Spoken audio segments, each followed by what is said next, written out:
Welcome to the deep dive, where we really try to get to the heart of the information that matters. Today, we're jumping into West Africa, specifically Burkina Faso. Our source material paints it as a real, well, a crucible of resistance. It's quite a description. Things are moving incredibly quickly there, and the stakes, well, they feel very high for the whole region. And right away, our material highlights something pretty surprising. You've got the new ECOWAS leader, Julius Maada from Sierra Leone, and he's demanding that Captain Ibrahim Traoré of Burkina Faso step down. And not just him, but other leaders in the Sahel who, came to power through coups. It's a really striking move. Makes you wonder what's behind it. It really does. And what's fascinating right from the start in our sources is the immediate framing.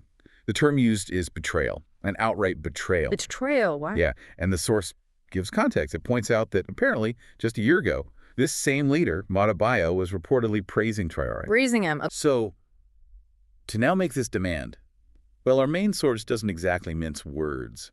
It asserts this sudden switch just reeks of Western influence and puppet politics.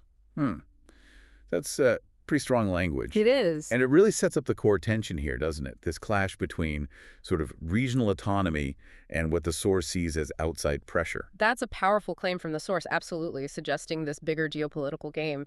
It definitely makes you think about the forces really shaping politics in West Africa and, the relationship between these nations and international actors. But the sources are also clear that Burkina Faso under Traoré isn't just accepting this. No, not at all. The material really emphasizes the sense of unity among the people. Standing firm right behind Traoré is the picture painted, which in the narrative presented by the source positions him as this key figure in a bigger movement.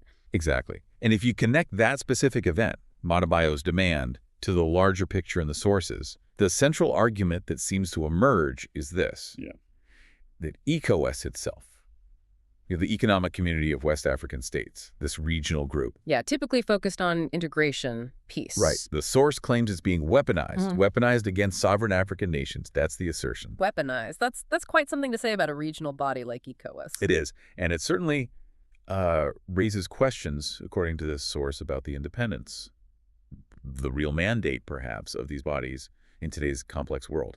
And Captain Traoré, he's explicitly cast in this material as a potent symbol of resistance, embodying a rejection of what the source portrays as, external interference. Okay, so pulling all this analysis from our source together, it builds towards a really striking declaration. It literally says, Africa is awake. The revolution will not be stopped. Pretty bold. Very bold. It paints a picture of a continent really asserting itself, its self-determination. So, reflecting on this deep dive, what does this all mean for you listening in? It really invites us to think about the profound implications, right? The spirit of resistance that our sources are highlighting. What does that mean for the future of sovereignty, of self-determination across West Africa? It's a huge question. It is. What could this awakening, as the source puts it, actually signify for the continent? And maybe how it stands its position globally in the years ahead? Definitely something worth mulling over.